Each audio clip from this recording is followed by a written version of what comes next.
বালাম ইবনে বাউর একজন বুজুর্গ মানুষ, এত বড় বুজুর্গ, তিনি ছিলেন মুস্তাজাবুদ দাওয়া। সে ইসমে আজম জানত। ইসমে আজমের মাধ্যমে দুটা হাত উপর দিকে উঠাই আল্লাহর কাছে যা বলতো, হাত নামাবার আগে আগে আল্লাহ তাআলা বালামের সব দোয়াকে কবুল করে নিতে, সব কবুল হয়ে যায়। এত বড় বুজুর্গ, এত বড় আল্লাহর ওলি, হাত উঠালে সব দোয়া কবুল। বালাম ইবনে বাউর সাধারণ মানুষ, কথা বলছেন না কেন? কত বড় বুজুর্গ, ইসমে আজম জানে হাত উঠালে দোয়া কবুল হয়ে যায়। ঘটনা কোন জায়গা থেকে শুরু হলো? হযরতে মুসা আলাইহিস সালাতু ওয়াস সালামকে আল্লাহ তাআলা হুকুম করলেন, মুসা জব্বার জাতির বিরুদ্ধে যুদ্ধ করতে সিরিয়ার দিকে তুমি অন্তর্গত বনি কেনান নামক স্থানে যাও। বনি কেনান নামক স্থানে যাও, সিরিয়ার দিকে যাও। জব্বার অর্থাৎ আমালিকা, আমরা যাদেরকে চিনি আজকালকে গালিবার নামে, তাদের বিরুদ্ধে যুদ্ধ করবার জন্য তোমরা যাও। এরা এত বড় মানুষ ছিল, এদের হাত থেকে পা থেকে উপর দিকে বেয়ে বেয়ে উঠা যেত। এত বড় মানুষ ছিল এরা। এদের বিরুদ্ধে মুসা আলাইহিস সালাতু ওয়াস সালামকে আল্লাহ তাআলা বললেন, যাও এদের বিরুদ্ধে তুমি যুদ্ধ করে, পাঠিয়ে দিলেন। আল্লাহ কেমনে বললেন? আমার আল্লাহ বলেন, ইয়া কওমি দুখুলুল আরদাল মুকদ্দাসাতাল্লাতী কাতাবাল্লাহু লাকুম ওয়ালা তারতাদ্দু আলা আদবারিকুম ফাতানকালিবু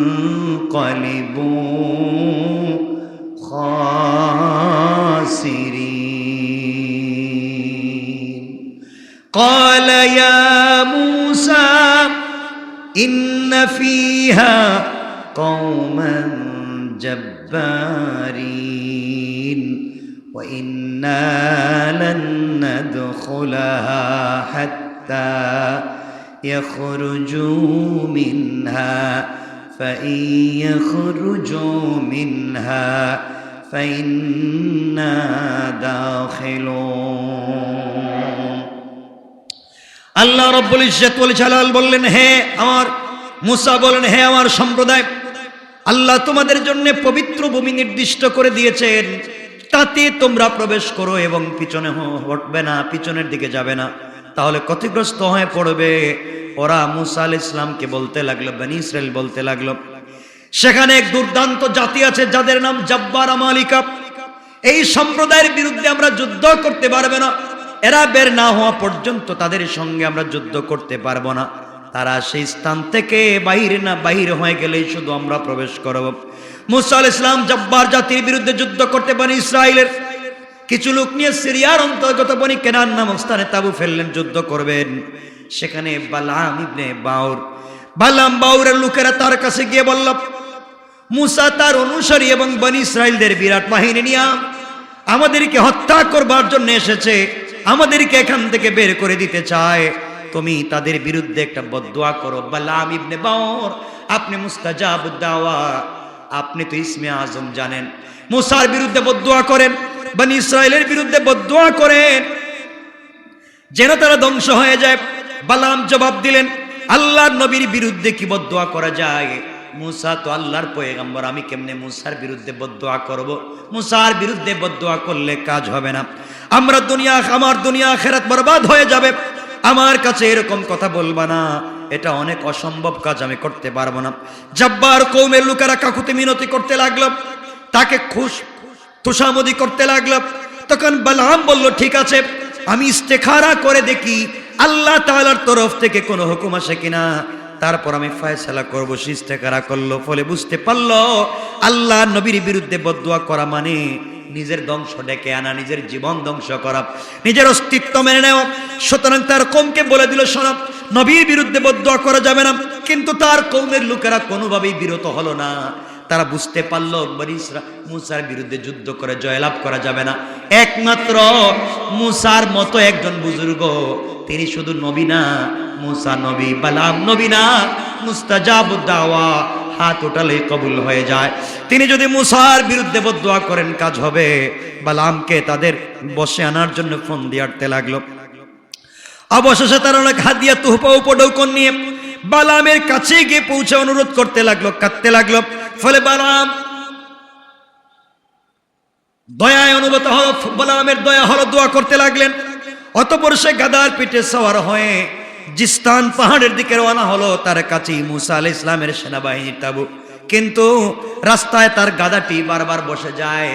পয়গম্বর মুসার সামনাসামনি যেতে চায় না। সে বারবার তাকে মেরে পিঠে আঘাত করে এক পর্যায়ে নিয়ে গেল। যেভাবে যখন সে ক্লান্ত নিরাশ হয়ে গেল, তখন আল্লাহ তাআলার কুদরতের কারিশমা দেখা গেল। এক পর্যায়ে সে দেখলো গাদার মুখের জবান খুলে গিয়েছে। গাদা কথা বলতে শুরু করেছে আর ডাক দিয়ে বলতে লাগলো, মূর্খ কোথাকার, আল্লাহ তোমাকে মুস্তাজাবুদ দাওয়া বানিয়েছে, আল্লাহ তোমাকে তো শক্তি সামর্থ্য দিয়েছে, হাত উঠালে তোমার দোয়া কবুল হয়ে যায়। তুমি ইসমে আসম জানতে পেরেছ, এত কিছু জানবার পরে তুমি কেমনে মুসার বিরুদ্ধে বদদুয়া করতে যাও? তুই কি জানিস না কোথায় চলে যাই? তুমি যদি এই মুহূর্তে আর আমাকে সামনের দিকে নিয়ে যাও, ফেরেশতারা আমাকে পিছনের দিকে টেনে ধরেছে, তুমি সামনে যাইও না, তুমি ধ্বংস হয়ে যাবে। গাদার মুখের কথা শুনতে পেরে বালাম তো আশ্চর্য হয়ে গেল। গাদা কথা বলতেছে, এর অর্থ হলো সামনে মহাবিপদ, সামনের দিকে যাওয়া যাবে না। সেখানে গাদাকে সেখানেই ফেলে রেখে পায়ে হাঁটতে হাঁটতে পাহাড়ের চূড়ায় গিয়ে উঠে গেল। গাদাকে আর নিল না। বালাম অন্ধ হয়ে গিয়েছে টাকার মোহে। টাকা পেয়েছে, কোটি কোটি টাকা তাকে মানুষ দিয়েছে। টাকার কারণে মুসার বিরুদ্ধে দোয়া করবার জন্যে সে যখন উপরের দিকে উঠতে লাগলো, গাদার কথা পর্যন্ত শুনল না। সেখানে বনি ইসরাইল এবং মুসার বিরুদ্ধে দোয়া করতে যাবে, এমন সময় আল্লাহ পাক তার কুদরতের একটা অবস্থা দেখায় দিলেন। বালাম যতবারই মুসার নাম নিয়ে দোয়া করতে যায়, তার মুখ থেকে অনিচ্ছা সত্ত্বে নিজ কওমের নাম এসে যায়। সে যখন দোয়া করে, সে যখন বলতে থাকে আল্লাহ তাআলা মুসার কওমকে ধ্বংস করে দাও, তার মুখ থেকে অটোমেটিক বের হয়ে যায়, আল্লাহ তাআলা তুমি আমার জাতিকে ধ্বংস করে দাও। উল্টা হয়ে যায়। যতবারই মুসার কওমের বিরুদ্ধে দোয়া করে, ততবারই নিজের কওমের কথা চলে আসে, মুসার নাম ভুলে যায়। এটা করেছেন কে? কথা বলেন কে? আল্লাহ। আল্লাহ বুঝাতে চাইলেন মুসার বিরুদ্ধে দোয়া করা যাবে না। এখন চিন্তা করতেছি, এত টাকা পয়সা পাইছি, আবার মুসার বিরুদ্ধে যদি দোয়া না করি টাকা পয়সার কি হবে? ওরা তো এলাকায় গেলে আমার মারবো, পিটাইবো। সে তো দোয়া বারবার করতে, যতবারই নাম নেই ততবারই নিজের উপরে আসে, যতবারই মুসার কথা বলে ততবারই নিজের উপরে আসে, নিজের জাতির কথা বলে নিজের উপরে চলে আসে। এক পর্যায়ে সে অপারগ হয়ে গিয়েছে। বালাম সতর্ক হচ্ছে না। এক পর্যায়ে তার সমস্ত ক্ষমতা প্রয়োগ করে মুসা আলাইহিস সালামের নাম নিতে গেল। ঠিক তখনই তার বিপদ ঘটল, জিহ্বা বের হয়ে বুক পর্যন্ত ঝুলে গেল। নাউজুবিল্লাহ বললেন না? আল্লাহ বুঝাতে চাইলেন আমার কথার সাথে যদি সৃষ্টির কোন কথার সংঘর্ষ হয়, তাহলে অবশ্যই তোমরা মানতে হবে কার কথা? পরিষ্কার? সন্দেহ আছে? যেমন ফেরাউনের জাদুকরেরা যা করেছিল, ফেরাউন ছিল এক জালেম সরকার, ফেরাউন ছিল এক জালেম বাদশাহ। ফেরাউন মিশরের, সে আল্লাহর নবী মুসা আলাইহিস সালামের বিরুদ্ধে দাঁড়িয়েছিল। আল্লাহর নবী মুসা আলাইহিস সালামের বিরুদ্ধে দাঁড়িয়েছিল মুসা নামক জালেম বাদশাহ। ফেরাউন নামক জালেম বাদশাহ দাঁড়িয়েছিল মুসা নামক আল্লাহর পয়গম্বরের বিরুদ্ধে। মুসা আলাইহিস সালাম নিজে আল্লাহর নবী হওয়ার প্রমাণ দেখালেন, আমি আল্লাহর নবী, আমি তাওহীদ এবং রিসালাত নিয়ে এসেছি, তোমাদেরকে আমার কথা মানতে হবে, এটা আমার নয়। এটা কার কথা? কিন্তু সে ফেরাউন মুসার সব কথাকে জাদু বলে উড়িয়ে দিল। কি বলে? জাদু। এগুলা জাদু। এই বলে উড়িয়ে দিয়ে নবী মুসা আলাইহিস সালামের মোকাবেলা করবার জন্য দেশ এবং বিদেশ থেকে দীর্ঘদিনের অভিজ্ঞতা সম্পন্ন জাদুকরদেরকে মুসার বিরুদ্ধে দাঁড় করালো। বুঝতে পেরেছি? মুসা হুকুম মানতেছেন কার? আদেশ মানতেছেন কার? পয়গম্বর কার? মুসা আল্লাহর কথা বলছেন, আর ফেরাউন বাদশাহ সে মুসার বিরুদ্ধে দাঁড়িয়ে গেল, মুসাকে আটকাবার জন্যে, মুসাকে নষ্ট করবার জন্যে, মুসার বিরোধিতা করবার জন্যে দেশ বিদেশ থেকে অভিজ্ঞ জাদুকরদেরকে দাঁড় করল। মুসা এক পর্যায়ে মুসার সামনে যখন জাদুকরেরা দাঁড়ালো, কার সামনে? বিভিন্ন ঘটনা আছে আপনারা জানেন। সাপ নিয়েও মুসার সামনে দাঁড়িয়েছিল জাদুকরেরা। আল্লাহর পয়গম্বর মুসা আলাইহিস সালামকে আল্লাহ নির্দেশ করলেন, মুসা হাতের লাঠিটা ছেড়ে দেও। মুসা হাতের লাঠি ছেড়ে দিলেন, বিষাক্ত সাপে রূপান্তরিত হলো। মুসার জাদুকরেরা যত সাপ দিয়েছিল, ফেরাউনের জাদুকরেরা যত সাপ দিয়েছিল, মুসার লাঠি নামক সাপ সবগুলা ফেরাউনের সাপকে খেয়ে ফেলবে। আল্লাহু আকবার বললেন না? জোরে বলেন আল্লাহু আকবার। যেন মনে রাখবেন, আল্লাহ যার পক্ষে থাকেন সে আর যাই হোক আজ না হয় কাল জিতবেই ইনশাআল্লাহ। বলেন ইসলামের পক্ষে থাকুন, সত্যের পক্ষে থাকুন। কারো ব্যক্তির প্ররোচনায়, কারো ব্যক্তির গোষ্ঠীর জাতির কথায় বিভ্রান্ত হয়ে অন্যায় কাজে সহযোগিতা করবেন না, কারণ ইসলাম আজীবন জিতবেই। ইসলাম প্রতিষ্ঠিত হয়েছিল বিজয়ের মাধ্যমে, কিয়ামত অবধি ইসলাম বিজয়ী থাকবে, হয়তো আপনাকে নিয়ে, না হয় আপনাকে ছাড়া।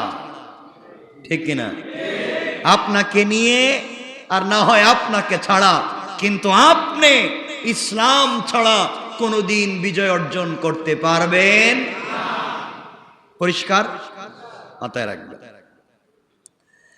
ফেরাউন যা দেশ সব ধ্বংস হয়ে যায়, তখন তার রাগ গুসা একত্রিত হলো মুসাকে আটকাবার জন্যে। আমাদের দুনিয়া দেখেন না, একজন ব্যক্তি হু হু করে যদি সামনের দিকে যায়, তখন পিছনে সবাই এর টাইনা ধরে। কথা বললেন নাকি? নাই এগুলো এলাকায় নাই? আপনার এলাকার একটা ছেলে খুব আগের দিকে যাচ্ছে, খুব ভালো একটা জায়গায় যাচ্ছে, এলাকার মোড়ল যারা 200-500 টাকায় বিক্রি হয়ে যায়, এরা দেখবেন এর লঙ্গি টাইনা ধরছে, এর উপরে উঠতে আর দিবে না, এর যা বদনাম আছে এলাকার সবের পিছনে লাগাই দিবে। আছে না নাই? কিন্তু মনে রাখবেন, আল্লাহ যদি কাউকে কান ধরে উপর দিকে উঠাতে চায়, গোটা দুনিয়ার 200 কোটি মানুষ নয়, 800 কোটি মানুষ যদি একসাথে পা ধরে টানে, এর নিচে নামানো যাবে? আওয়াজ করে বলেন, যাবে? যাবে না। ফেরাউন দেখলো বিপদ তো কঠিন। এক পর্যায়ে জাদুকরেরা দেখলো আমরা যাই দেই, ফেরা মুসার হাতে যে লাঠি দেখলাম, এই লাঠি তো খায় পালায়। তারা বুঝতে পেরেছে মুসা সাধারণ জাদুকর না, মুসাকে শক্তি দিয়েছেন কে? আর আল্লাহর শক্তির সামনে কোনো কিছু চলে? ক্ষমতা চলে? পাওয়ার চলে? চলে। সমস্ত জাদুকরেরা মুসা আলাইহিস সালামের কর্মকাণ্ড দেখে সবাই জাদু ফালাইয়া একসাথে কালিমা পড়ে মুসলমান হয়ে গেছে। ফেরাউন দেখলো এখন তোমার সব সর্বনাশ, আরো রুষ্ট হয়ে গেল, কঠিন হয়ে গেল,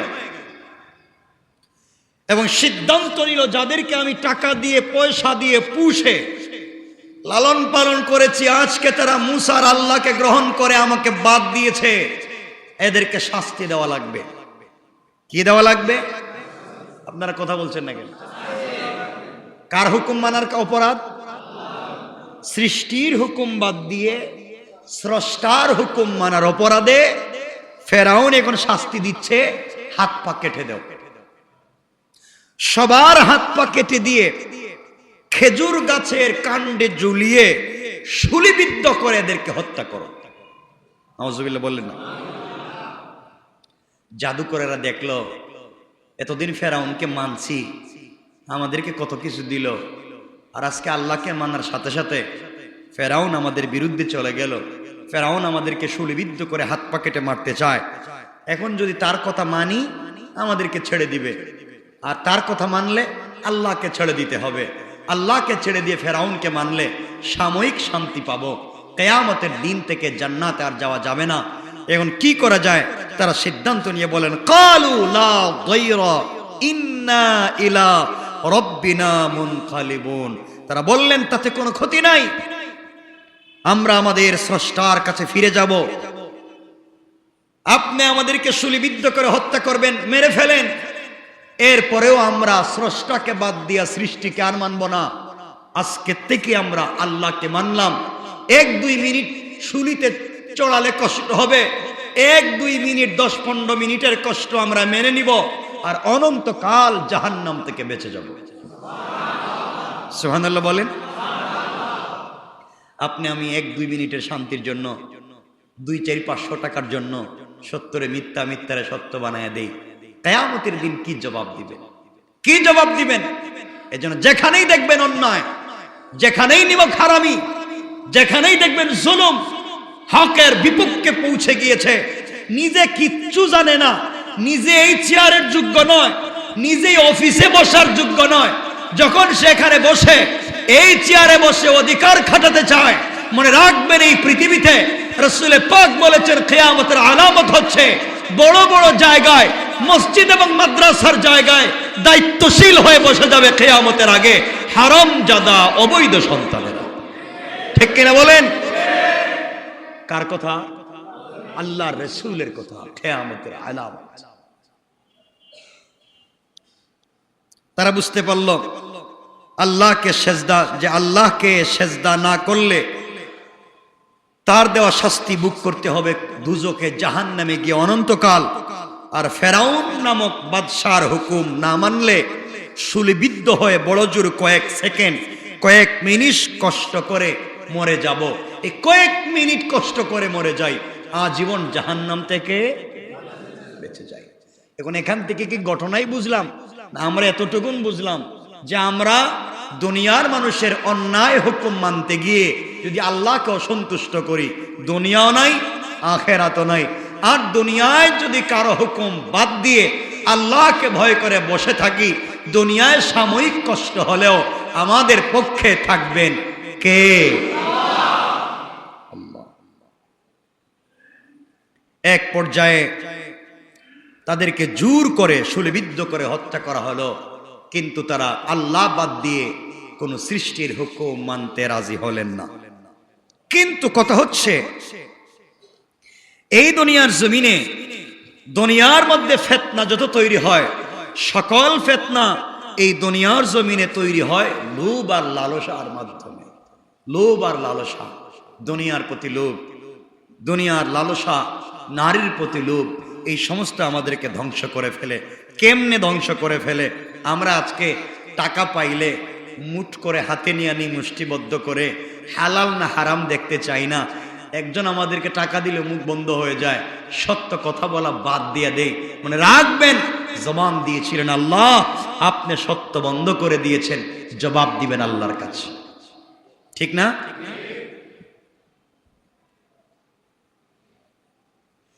আমার মুসলমান বন্ধুগণ, গভীর মনোযোগ, এবার কথাগুলো দিল দিয়ে শুনেন কি বলতে চাই। আল্লাহর পয়গম্বর মুসা আলা নবিয়্যিনা আলাইহিস সালাতু ওয়াস সালামের জামানায় আল্লাহ রাব্বুল ইজ্জত ওয়াল জালাল মুসাকে জানাইয়া দিলেন, মুসা এই জাব্বারিন গালিবার আমালিকা গোত্রের বিরুদ্ধে যুদ্ধ করা লাগবে। আমার জমিনে আমার তাওহীদকে প্রতিষ্ঠা করা লাগবে, আমার জমিনে রিসালাত প্রতিষ্ঠা করা লাগবে। এই জমিন আমার, এই জমিন আমার, এই সৃষ্টি আমার। জমিনের মধ্যে শুধুমাত্র কেবলমাত্র হুকুম চলবে আমি আল্লাহর, একমাত্র কথা চলবে আমি আল্লাহর, প্রশাসক হব একমাত্র আমি আল্লাহ। দুনিয়ার জমিনে আমি আল্লাহ থাকতে কারো হুকুম চলবে না। এই কথা যখন আল্লাহ তাআলা মুসাকে জানায়া দিলেন, দুনিয়ার জমিনে মুসা আলাইহিস সালাম কথাগুলো বলতে লাগলেন। মুসলিম শরীফের হাদিস সংক্ষেপ করে আপনাদেরকে বলি। দুনিয়ার আনন্দ, সবুজ শ্যামল চিত্তাকর্ষক একটি স্থান হচ্ছে দুনিয়া। সেই দুনিয়াতে আল্লাহ তাআলা তোমাদেরকে তার খলিফা বানিয়েছেন। এখন তিনি দেখবেন তোমরা কিরূপ আমল করো। সুতরাং দুনিয়ার জমিনে দুনিয়া থেকে সতর্ক হও। নবীজি সাল্লাল্লাহু আলাইহি ওয়াসাল্লাম বললেন ফাত্তাকুদ দুনিয়া, দুনিয়া থেকে সতর্ক হও, ওয়াত্তাকুন নিসা, এবং নারীদের থেকে আরো বেশি সতর্ক হও। কারণ পৃথিবীতে যত ধ্বংস, পৃথিবীতে যত ধ্বংস, পৃথিবীতে যত আযাব এসেছে, এর অধিকাংশ এসেছে, শুরুটা করেছে নারীদের মাধ্যমে। এজন্য আমার বানানো কথা না, রাসূল বলছেন ফাত্তাকুদ দুনিয়া, তোমরা দুনিয়া থেকে সতর্ক হও, ওয়াত্তাকুন নিসা, এবং নারীদের থেকে আরো অধিক সতর্ক হও। ফাইন্না আউওয়ালা ফিতনাতিন ফি বনি ইসরাঈলা কানাত ফিন নিসা। নবীজি সাল্লাল্লাহু আলাইহি ওয়াসাল্লাম বললেন, কারণ দুনিয়ার জমিনে বনি ইসরাইল জাতি প্রথমে ধ্বংস হয়েছিল একমাত্র কেবলমাত্র নারীর কারণে। কার কারণে? আমার কথা কি বোঝা যাচ্ছে? আমি ভুল বলতেছি? আমার কথা শোনা যায়? যে বনি ইসরাইল ধ্বংস হয়েছিল প্রথমে কার কারণে? আবার বলেন না। সুখের সংসার, আপনার ভাই ভাইয়ের সুখের সংসার ভেঙে খান খান হয়ে যায় কার কারণে? মিথ্যা কথা বলবেন না। কার কারণে? ভাই বোনের কি চমৎকার সম্পর্ক সম্প্রীতি, এমন ভাই বোনের বাড়ি যায় না, বোন ও ভাইয়ের বাড়িতে আসে না, কার কারণে? এটা তো ঠিক। আমরা খুব বেশি যাচ্ছি না, যেহেতু আজকে বেশি বলবো না এগুলা। আজ এগুলো চলছে। ভাই ছোট ছোট ভাই বোনদেরকে কুলে করে খাকে করে নিজে খেয়ে না খেয়ে বড় করেছে, মানুষ করেছে। আজ বিয়ে করে বউ নিয়ে বড় ভাইকে দেখতে পারে না। আসেন এগুলা? যে বোনের কুলে প্রস্রাব করে বড় হইলো, সেই বোনকে দেখতেই পারে না। বোন তুই আমার বাড়িতে আসবি না, তোর কিচ্ছু এখানে নাই। এগুলা বলার মতো লোক নাই? আপনারা মনে হইতে জান্নাতে আছেন না কিটা? এগুলা দুনিয়া নাই? আপনাদের জানাশোনার ভিতরে পড়তেছে না? আমার জানাশোনার ভিতরে পড়তেছে। এই জন্য আমি জেনে শুনে বলতেছি। এগুলো আছে না নাই? আছে। আমার বন্ধুগণ, এক পর্যায়ে কেমনে ঘটনা ঘটলো সংক্ষেপের দিকে আপনাদেরকে নিয়ে যাই। নারীর দিক থেকে পুরুষদেরকে আকর্ষণ করার জন্য বহু ধরনের জাল বিচ্ছে দেওয়া হয়। এই জালে পা দিয়ে পুরুষেরা ধ্বংস হয়ে যায়, পৃথিবীটাও ধ্বংস হয়ে যায়। কেমনে আপনাদেরকে ছোট করে সামনের দিকে নিয়ে যাই। বনি ইসরাইল জাতির একজন উচ্চ মর্যাদা সম্পন্ন পয়গম্বরের নাম মুসা আলাইহিস সালাতু ওয়াস সালাম। তার জামানায় একজন বড় বুজুর্গ ছিলেন, আল্লাহর ওলি। কি ছিলেন? নাম কি? বুজুর্গ ছিলেন আল্লাহর ওলি, যার নাম বালআম ইবনে বাউর। আমি ঘটনা বলবো না, শুধুমাত্র তার সামনের দিকে কথাগুলো আপনাদেরকে বুঝিয়ে দিতে চাই। বালআম ইবনে বাউর একজন বুজুর্গ মানুষ।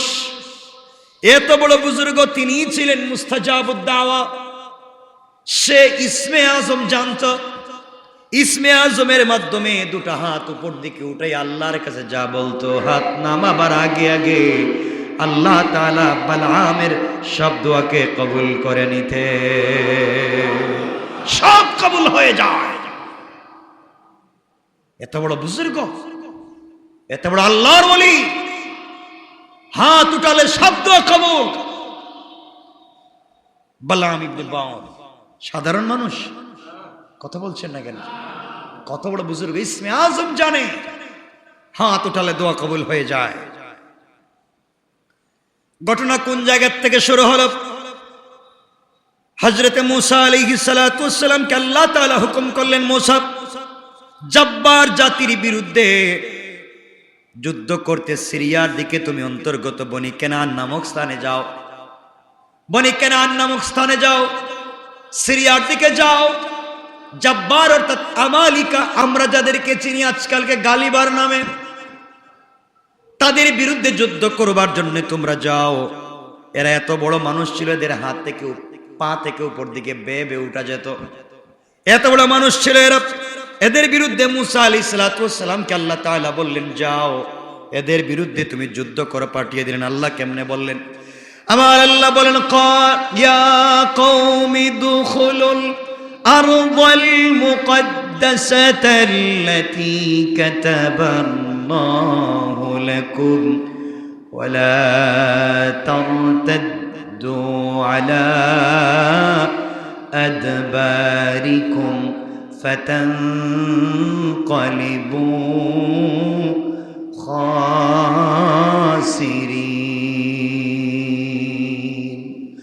قال يا موسى إن فيها قوما جبارين وإنا لن ندخلها حتى يخرجوا منها فإن يخرجوا منها فإنا داخلون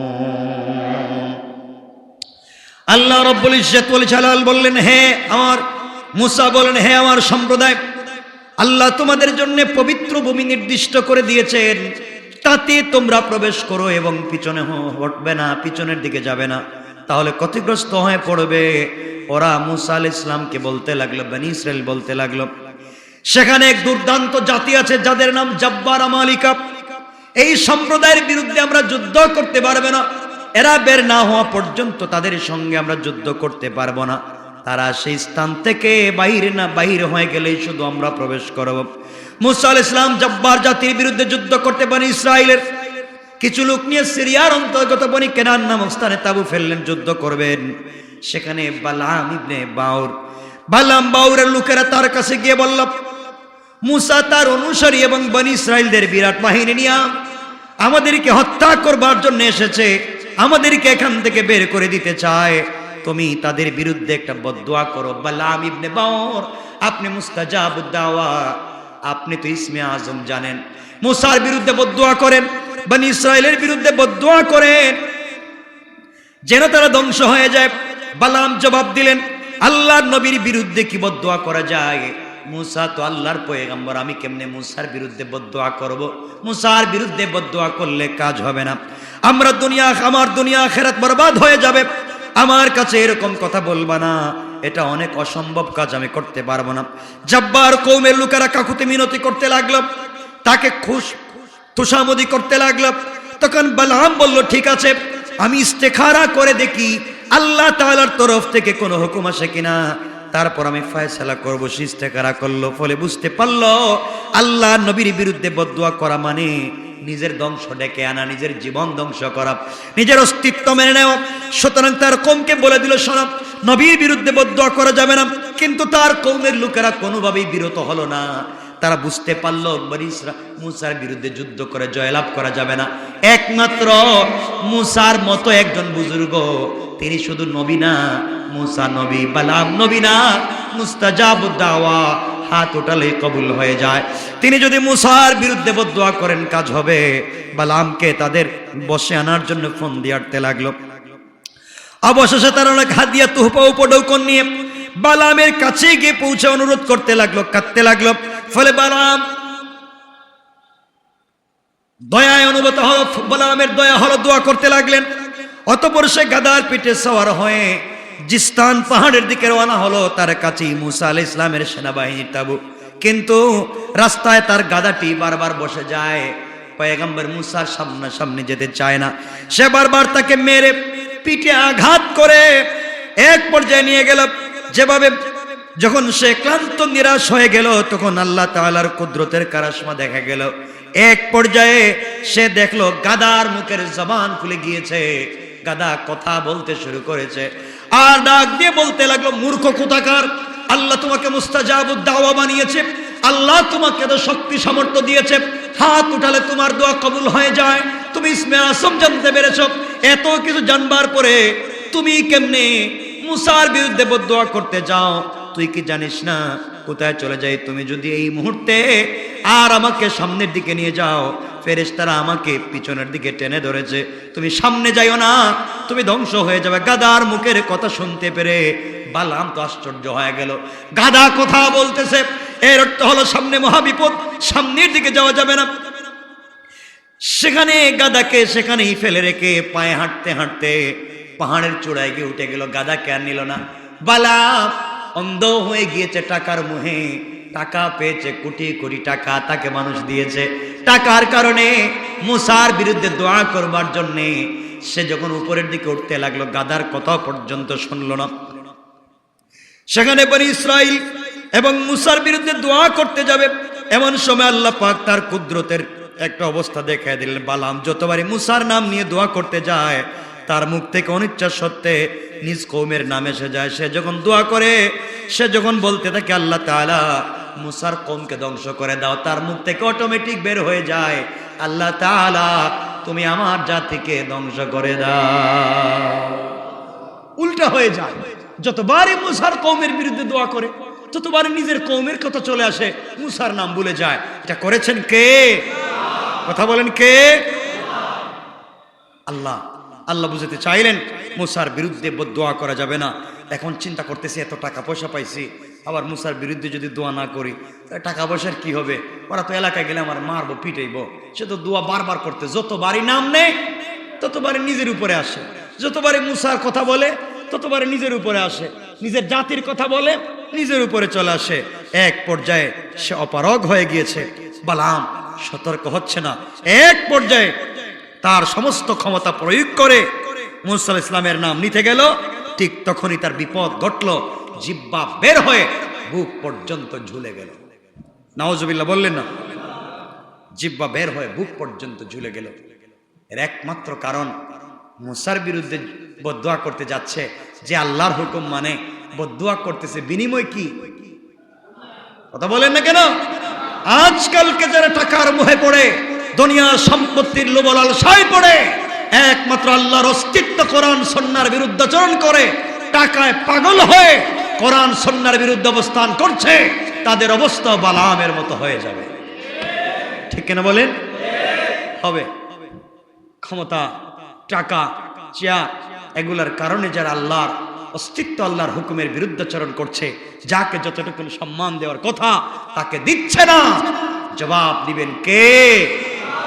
আমরা ওখান থেকে আগামী সপ্তাহে আলোচনা শুরু করব ইনশাআল্লাহ। আমার জন্য দোয়া চাই, আপনাদের জন্য দোয়া থাকবে। আল্লাহুম্মা সাল্লি আলা মুহাম্মদ ওয়া আলা আলি মুহাম্মদ।